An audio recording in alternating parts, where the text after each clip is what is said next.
What's up, Thrive? Cam here for the real talk for today. They asked me to do something. I really wasn't sure what I was going to do, but in my quiet time this past few weeks, I've been reading back through the book of John, and just came to John 18 and 19 and really thinking about the crucifixion. And I know that we've all heard the story before, and when we think about the crucifixion, what are some of the things that you think about? Obviously, you think about Jesus on the cross, the crown of thorns, the walk, carrying his cross up the hill, being crucified, the nails in his wrist and in his feet. But do we really think about the whole process?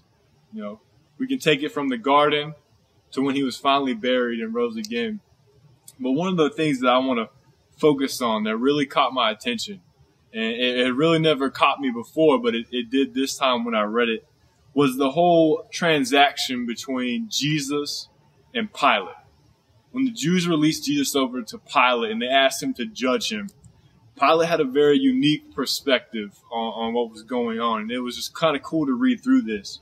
So in John 18, after Peter has already denied Jesus and Jesus has been turned over to Pilate, this is just a little bit of what was happening. And they gave him to Pilate.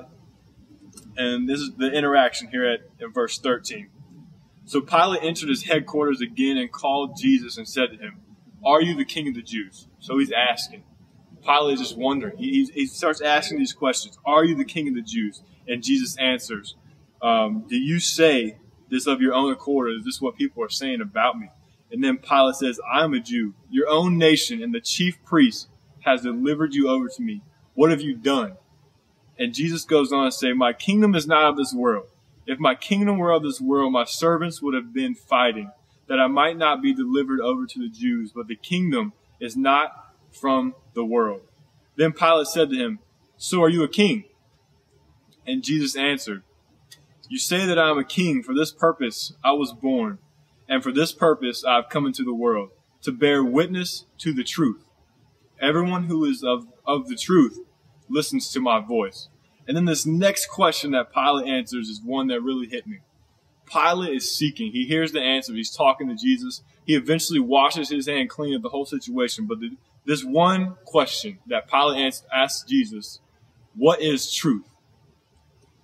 And just to think, the man that is about to put Jesus on the cross, to put him through all these beatings, he asks these questions. Who are you? What have you done? Because he couldn't find a fault in him. And he knew that there was something about Jesus, that there was something bigger, that he came here because there was some reason. He was something special. And just for Pilate to ask, what is truth? It goes for us today.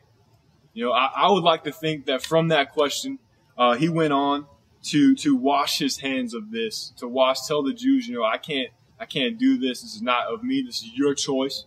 And then he goes on and he writes the King of the Jews on top of Jesus' cross. And the Jews had a problem with that. And they said, why did you not write, this man claimed to be the King of the Jews? And Pilate simply said, I have written what I have written. And from that, you know, I kind of see this change in Pilate. He's asking what is truth. He has this transaction with Jesus, this life-changing moment. And I would like to believe that Pilate went on from that point and lived differently. But the Bible doesn't really cover that. But for us, that question, what is truth? You know, truth today can be so many things. We can find truth in sex and drugs and money, success, pride, boyfriend, girlfriend. Any of that stuff can be our truth and what we're living for. We're all seeking it, just as Pilate was seeking it when he was face to face with the Son of Man. So my question for you guys today, the reflective question of this real talk, is what is your truth? What is truth? And I would submit that this is truth, that God is truth, that Jesus Christ is the truth that we need to put our trust in. That's it. Think about that today. Think about where your truths are at and where you're headed.